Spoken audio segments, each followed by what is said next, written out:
જે પાણીમાં તો દ્રાવ્ય જ નથી થતું, ઓગળવાનું જ નથી, એટલે ત્યાં મોંની અંદર 5.5 કરતાં pH ઘટી જતાં એ પડ આખું ખવાઈ જશે અને દાંતનું ક્ષયન થઈ જશે.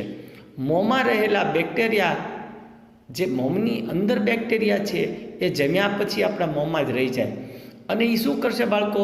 ખોરાકના કણો છે ને જે શર્કરા રૂપે છે એનું વિઘટન ચાલુ કરશે, એટલે કે એસિડ ઉત્પન્ન કરશે. એમ કહેવાય એસિડ ઉત્પન્ન થઈ ગયો, જે દાંતના ક્ષયન માટે જવાબદાર છે.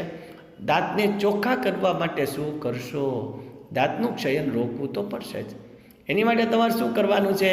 દાંતની ઉપર ટૂથપેસ્ટ, સામાન્ય રીતે બેઝિક પદાર્થોની પેસ્ટ બની હોય, જે વધારાના એસિડને શોષી લેશે અને તટસ્થ બનાવવામાં આપણે ફાળો આપશે.